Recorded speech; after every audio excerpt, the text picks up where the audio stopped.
হজের সকল আনুষ্ঠানিকতা শেষে দেশে ফেরার প্রস্তুতি নিচ্ছেন হাজিরা।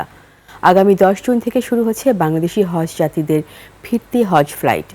চলবে 10 জুলাই পর্যন্ত। এবার 19 জন হজযাত্রী বার্ধক্য ও অসুস্থতাজনিত কারণে মৃত্যুবরণ করেন। অনেকে এখনো ভর্তি আছেন হাসপাতালে। সৌদি আরব থেকে মোহাম্মদ ফিরোজের সহায়তায় আফসানা নীলার ডেস্ক রিপোর্ট। মাঠের অলরাউন্ডার আমি, আর ঘরের allrounder Tilex. Tilex toilet cleaner, clean মানেই টাইলক্স। সৌদি আরবে শেষ হয়েছে পবিত্র হজের সকল আনুষ্ঠানিকতা।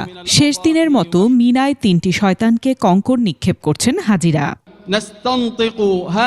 কঙ্কর নিক্ষেপ এবং কাবাঘরে ফরজ তাওয়াফ শেষে মিনায় ফিরছেন হাজিরা। ফেরার পথে অনেকে পথ হারিয়ে আশ্রয় নেন মক্কায় হজ মিশনে।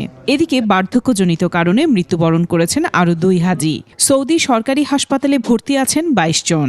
আমি সকাল থেকে লোকটা যে হারাই গেছি ওই পর্যন্ত আমার কোনো খোঁজ খবর নেই এবং অন্যান্য লোকজন দিয়ে তারপরে আমি একাই সব কিছু করছি। সব কিছু করার পরে এখান থেকে লোক গেছে 2 জন, তারা আমার এখানে নিয়ে আসছে। আমাদের একজন হাজি সাহেবা নাম সুফিয়া, তিনি আমাদের এই হাজি সাহেবের স্ত্রী, আমাদের কাফেলার মানুষ।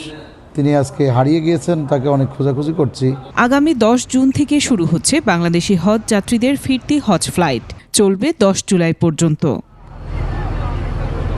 বিগত বছরের তুলনায় এবছর সুষ্ঠুভাবে হজ সম্পন্ন হয়েছে বলে দাবি করেছেন ধর্ম উপদেষ্টা। হজের এই আনুষ্ঠানিকতাগুলো অত্যন্ত সুন্দর এবং নির্বিঘ্নে সম্পন্ন হতে যাচ্ছে। এটা আমরা আল্লাহ তাআলার শুকরিয়া আদায় করি। বাংলাদেশ থেকে এবছর হজে অংশগ্রহণ করেন ৮৭,১৫৭ জন হজযাত্রী। এর মধ্যে ১৯ জন হজযাত্রী মৃত্যুবরণ করেন। চলতি হজ মৌসুমে সৌদি আরবের স্বরাষ্ট্র মন্ত্রণালয় 436টি ভুয়া হজ এজেন্সি বন্ধ করে দেয় এবং 462 জনকে আইন লঙ্ঘন করায় গ্রেফতার করা হয়। Desk report, 21 television.